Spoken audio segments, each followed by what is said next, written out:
kasi maganda din yung flying dinosaur combination.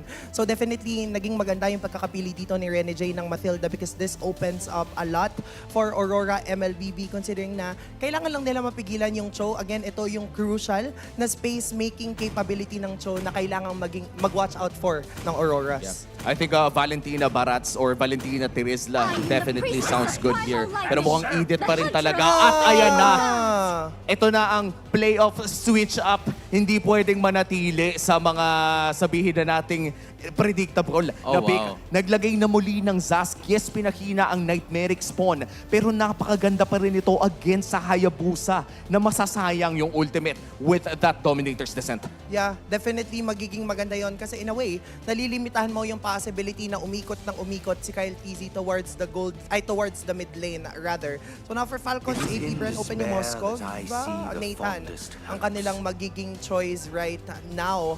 And mukhang ang goal lang talaga nila dito ay umasa kay Kyle TZ in terms of the physical damage because this Nathan for sure will amp up their magical damage. I would say this is a very even draft. I think this is a very, very close draft na talagang nagkakaunteran at napakaganda na rin ng latag ng dalawang to. In terms of pickoffs, I would say na mas maganda ang pickoffs ng Falcons AP Bren, pati na rin ang late game scaling via the Nathan. But in terms of overall survivability in a team fight, yung mga matagal na laban, that is Aurora's strength in this game. An unusual friend ang panghahawakan ng Falcons AP Bren with Cho being picked only just 2 times this entire season for the Bees. Meanwhile, Aurora is gonna have an intergalactic pick with that Zask added into the formation. Casters, pasok.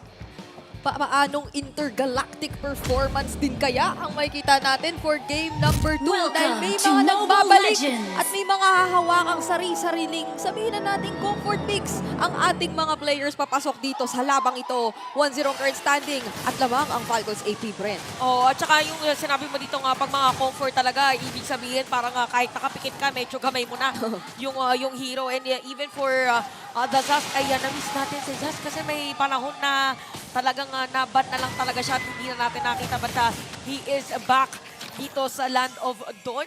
So, ang pinaka-aasahan ko dito is kung paano yung magiging sagutan ni Rene J tsaka ni Ogwen din. Actually, as a whole, parang tinitignan ko kung sino yung mas makakapag-pull off ng mga successful na mga engages up until the end. Kasi ang daming ways dito nung magkabilang teams na parang i-disrupt yung gustong maging flow ng team fights ng kabilang kupunan if ever man na mag-engage sila. Nandiyan yung parehong pinakaayaw mong igat na mid laners, nabanggit nga ng ating Infinix Game Tambayan. So when it all boils down doon sa mga team fights na po posibleng mangyari later on, sobrang naiintriga na ako sa magiging sagutan gaya ng sinabi mo. Oh, tsaka ano pala, yung Nightmaric Spot din dito ni Yue, ginagamit pang face check. So kaya din hindi masyado nag-a-advance si Ogwen at nagiging maingat lang din dito sa ating game. So slower start or slower pacing para dito sa ating dalawang kumpunan. And parang nagtitake time lang din kasi parang yung Hayabusa, di ba? Parang expected mo, farm lang yan ang farm. Pero sa top lane parang mabibigyan agad dito si Flap TZ. Ginamit na kanyang revitalize at dadating na rin dito si Kyle TZ. First blood para sa FCAP. Grabe yung kunat doon na meron si Flap. Pero teka lang, makakahanap ba rito ng kapalit ang Aurora MLBB? Dahil magre-retreat naman na sina Ogwen and Flap. At grabe yung pagpwesto at yung abang ni Kapitan at ni Kyle TZ. Pero naiwasan doon ni Dahitman ang Frigid Glacier. So para nakikita natin ngayon, lahat ng mga pwedeng i-zone out ng FCAP ay ginagamit na agad nila prior turtle objective para hindi na agad makalapit. Pero iba muna ang kanilang gagawin. Parang in-expect natin ay dediretso na sa may turtle. No? Probably because ay buhay na rin si Demon kahit so pwesto muna ulit at yung mga players. And also na-delay pala kasi si Flap TZ so magle-level 4 pa lang dito yung EX play.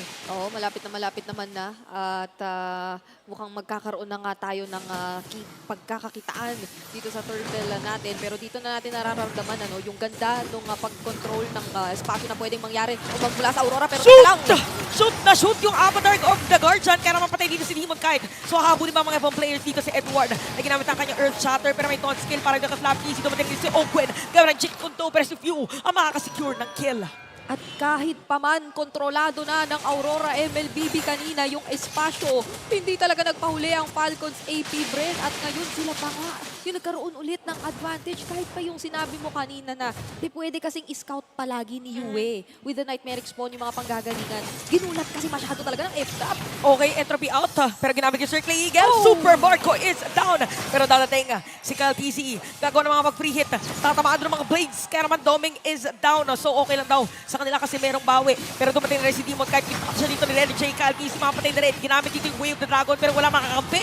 Pero Demon kahit dahil doon sa Torre, mapatay ni Ogwen. Nangyayari na talaga yung sagutang pinag-uusapan natin kanina dahil ultimo si Rene J ay susunod na para dito sa Aurora. So talagang ma-action na naman na first 3 minutes parang ganito yung nakita natin kaninang game 1. Eto na, at nakita na rin natin ang community prediction na ang sagot ng Madla, 60-40 in favor of Aurora. At base dito sa ating nagiging laban, parang nagkakasagutan din yung dalawang teams natin. But definitely, F-Cup lamang pagdating sa gold. Yep, at ang isa siguro sa mga kapansin-pansin ding nagaganap dito ay hindi mo masabing mabilisan lang yung mga nangyayaring teamfights kasi parang ine-extend siyang pilit ng sobra, which is isa sa mga probably strengths din ng lineup na meron ng Aurora MLBB dito kasi hawak nga naman nila yung Edith, isa sa mga pinaka-specialty, mga extended teamfights together with the Zask and isang makunat na tipo ng jungler. Tapos pwede naman kayong mag-engage, disengage lang given na Matilda yung rover ninyo. So parang kailangan lang talaga nilang hanapin yung tamang rhythm kung paano nila sasagutin yung Falcons AP Brain. So far, parang buong playoffs, mabahin kasi si Gatot tsaka si Edith talaga. Parang there was a time kasi mga Arlot, ganyan nakikita natin. Pero ito, ibang Arlot Turtle naman, yung makikita natin para dito sa ating game. So again, sinisimula na try na pag-agawan dito ng ating dalawang kupunan. Grabe yung palitan ng mga pokes. Pagalingan na lang to ng poke. Pag nagkataon, ang mas mamumula siyang unang bibigyan para dito. Pang ilang turtle pa lang to, ba't ganito na agad yung nangyayari? Kaya nga, nararamdaman ko na rin agad sa ayawan. And speaking of sa ayawan, eto na! Dalawang magkahiwalay na laban yata ito! Okay, nasipa si Edward pero si Demon kahit na makakakuha ng pagong. Habang si Edward dito, hinahabol si Puma. Ang dami, parang tatlo yung team fight na hati sa tatlo. Flap TC is down. And even Kyle TC. At ito na nga yung mga free hit na inaantay ng Aurora. Double kill para kay Smiling Demon. Sabi natin, hanapin at hintayin ang tamang rhythm. At mukhang nakapa doon ng Aurora kung ano nga ba ang gusto nilang mangyari. Pumabor pa sa kanila na nagkahiwa-hiwalay yung team fight. Kasi nga naman, parang napakataas ng kakayahan nila na tagalan lang. At talagang babaran yung mga ganoong klase ng initiations. Lalo pag hindi nag-layer ng maayos from side ng FCAP. Oo, sobrang totoo yun. Yung lalo na yung nagkahiwa-hiwalay tsaka yung layering ng skills dito. Or kung nagkamali man ng layering ng skills ng FCAP. Kasi Avatar of the Guardian sana, sumipa din si Owen. Pero yung Aurora dito, after makuha ni Demon, kasi diba meron pa turtle buff? Oo. So talagang mas nagkaroon sila ng advantage dun sa ating game. So yung 1 point something K gold lead kanina ng FCAP, 500 ngayon sa Aurora. Grabe yung juggle ng economy. 6 minutes pa lang. Oo, at kinakailangan na rin humabol for sure ng Falcons AP Brain. Gusto nilang hindi na sobrang palakihin at iparamdam yung advantage na meron dito ang Aurora. Hindi pa naman siya umaapak ng sobrang laki ng 1,000 at even yung kill score nga natin ay pantay na pantay. Sadyang yung mga nakikita natin advantages ay nagiging pantay. Pero teka lang, dito si Flap na pag-isa. Ayan na naman, lumipad ang aming team. Pero sagot dito ni Flap TC, meron akong revitalize. Makakapag-Avatar of the Guardian, pero nakaabang agad si Edward. What a play! Wow! What a play by Edward! Alam niya pala na doon dadaan. Nakala ko parang ang isusuon niya si Kyle TC.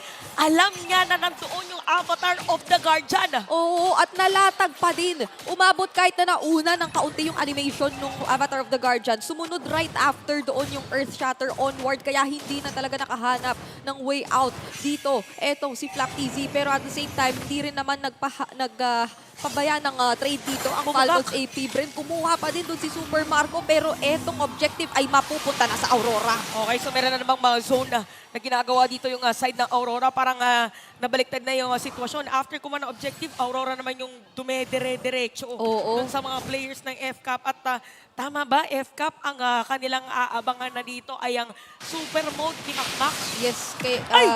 at nakita mo ba yun? Hindi ko napansin sa sobrang intense. Grabe naman dito ang mga kaganapan natin. At naririnig nyo na rin ang hiyawan ng mga Auroras. Dahil unti-unti nilang nakokontrol na ngayon ang espasyo sa mapa. Pero Falcons AP Brain, ang focus na lang talaga ngayon ay ipagpantay muna. Trade muna kung trade. Kaya pala, ayan. Ayan. It's back na yung ating laban and 7-6 pa rin yung score natin. Doon may makakasira ng Torres sa may bottom lane. And for Aurora, 1.6k goal lead. Okay. So hihinga na muna tayo ng kaunti dahil 8 minutes into the game na muna tayo at kung bapagbasihan natin ang mga gold at kalamangan ay halos sobrang dikit lang talaga pero may mahahanap muntikan doon. Ito si Ogwen. And ito yung isa sa mga posibleng maging problema kapag hindi mo na-advance ng sobra yung sarili mo as HO or as a nanggugulat talaga na Kasi parang i-expect mo na parang bibigyan ka agad. Sa mga pagkakataon na to, gagawin natin ang lahat para ma-explain ang mga pangyayari. Okay, nagamit na yung shoot mo. Medyo nag-dive in. Si Ogwen! Hala, si Ogwen biglang nawala. Mega kill na para dito kay Demon Kite. So dadating na rin si Kyle TC grabbing slow. No Nightmare spawn. Kaya naman -1 ngayon ang FCAP. At nung nabanggit natin na parang pinahihirapan na ng Aurora dito na maka-advance, etong si Ogwen, ay hindi naman niya hinayaan na ganun lang. So there was still an attempt. Kaso hindi sumakto yung angulo at yung mga paulit-ulit na maliliit na mga lapses na yun ang sobrang kinakapitalize at tinitake advantage ng Aurora MLBB magmula kanina. Tsaka parang every time na mayroong lipad din, no? Lumilipad talaga sila. Yung Nightmare spawn din dito ni Yue, parang kung ikaw si Flap TZ tsaka si Ogwen, pag nakita mong may parang statue na nakataas, Yes. ang hirap. Papasok ba ako? Sisipa ba ako? Baka mas low ako. Parang Oo. ganun yung nararamdaman nila ngayon eh. Lalo pa pag hindi tumama yung target kasi ang daming gumagawa ng espasyo para kay Domeng ngayon. Ang daming humaharap at pumoprotekta kay Domeng ngayon. So kahit pa magkaroon ng isang magandang engage from Falcons AP Bren, basta't si Domeng ay nakakasaya with the Zaman Force na merong ganitong lead na hawak-hawak ay hindi magiging madali yung mga laban para sa Falcons AP Bren. Pero sa ngayon mukhang kailangan muna nilang isipin ang depensa kasi Aurora MLBB nakakuha doon ang objective. Oo, so Lord ang kanilang nakuha. And for FCAP ngayon, parang ang pinaka-strategy nila is almost same for Aurora na kailangan nilang protektahan ngayon. Si Super Makmak. Kailangan na nilang matawag si Super Makmak. Pero parang hindi din pinapayagan dito ng side ng Aurora kasi even Kyle TC ay inaagawan na rin nila. Kasi as much as possible, pwede si Kyle TC kumuha ng attention eh. Oo. Nahiwalay muna ako sa glit. Tapos, teamfight kayo sa glit. Pero papasok yata si Kyle TC. Ginamit yung shadow kill. Domeng ay mapoprotektahan. Babalik doon sa kanyang quad shadow. 5-5 ang naghati. Talagang parang magkakapatid na let's share. Para Oh, sa jeep lang yan. Pag sinabi 13 yung kasha, pero 11 lang talaga. kailangan doon talaga na ma-maximize at naramdaman mo naman doon kung gaano nakaprotektado dito yung mga importanteng miyembro ng Aurora MLBB. Pero yung positioning ni Ogwen parang gusto rin namang maghanap kahit papano na masisektapan. Pero meron pang Lord. Meron pang Lord na Naku. kailangan abalahin ngayon ang Falcons AP Bren at Kaya nandun si Ogwen. oo nga may parang pag-abang Oo, parang ilang di pa ba yan pag may sinalubong siyang players? Okay, so parang more on vision siya dyan. More on vision siya dyan. Okay. So sabi niya, okay, nag-back. Ayun, ginamit ko na eh. Ginaya na natin sa mic check. Akala ko si Bak, Super bak, Makmak pero nag-back pala yung naging call dito ni Ogwen. So at least naman ay mukhang nag-attempt pa rin talagang maghanap paunti-unti doon ang Falcons AP Bren. Pero kung babalikan naman natin ang ating items, 2K pala halos yung kalamangan na rito ni Demon kahit kontra kay Kyle TV. Pero actually 1K nang naman halos And pantay or level 15 na dito si Demon Kite. So kaya rin naman medyo mahirap palang kumontest na ng objectives kung ikaw ang Falcons AP Bren. Oo nga, 2 levels ahead. So yung retribution damage ay hindi pantay para dito sa ating mga junglers.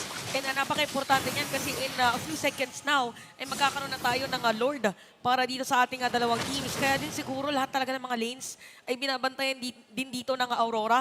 So again, a 3K gold lead para dito sa Aurora para sa ating 12-minute game time. So parang gamit na gamit yung mga bushes natin ngayon na as much as possible na 2, 1, 3 lang yung lalabas. Ayan, pinipigilan na talaga nila si Kyle TC na makapag-farm. Tsaka kung ikaw ang Falcons AP Bren, sino ba rito ang maaasahan mo na kukuha ng ganitong level of information kontra sa Aurora MLBB? Kung nandito man si Ogwen, sumilip ng kaunti, syempre may threat din yun na bigyan na rin ng Aurora. Pero kung gagamitin at i-risk mo naman yung mga shadow, quad shadow, more even yung entropy, malaking resource yun na mawawala kung ikaw ang Falcons AP Bren. For sure, ano yun, nasa cons din at nababantay na, wala na entropy. wala na yung Quad Shadow. Ngayon naman, kung ikaw yung F-Top, ang kailangan antayin kapag wala na yung Nightmare Spawn or wala na yung Dominator's Descent para dito sa ating game. So anyway, yung Lord ay mare-reset at magkakaroon ng vision from Flap Easy. Parang inaantay lang yata nila may mag-clear din na minion waves sa may middle lane bago i-go ng Aurora dito yung Lord. Pero nakakapit kasi sila Flap eh. Yes, at yung Purify spells din dito ng crucial members ng Aurora ay up pa kasi. So parang sobrang tansyahan ang nakikita nating nangyayari rito. Lalo pa at kontrolado ng Aurora yung espasyo at hindi na nga yata nila gustong palapitin ang Falcons AP Bren. Talagang tamang silip lang tapos nakuha na nila yung Lord. Sobrang controlled nila yung Lord na yun kanina kasi even nga yung spot lang dito ni Yue, parang nasa slow si Ogwen, hindi sila makapasok anytime, even Flap TC wala din na-go. So walang unnecessary movements from Aurora, kaya mabilis nila nakuha yung Lord. Holy Crystal na pala dito si Doming, so masakit na yan. At meron tayong Winter Crown para kay Rene J. Yun na nga eh. Isa rin sa mga may hawak ng Winter Crown ngayon ay si Demon... si Demon Kite or si Doming? Doming. Kanina si Doming.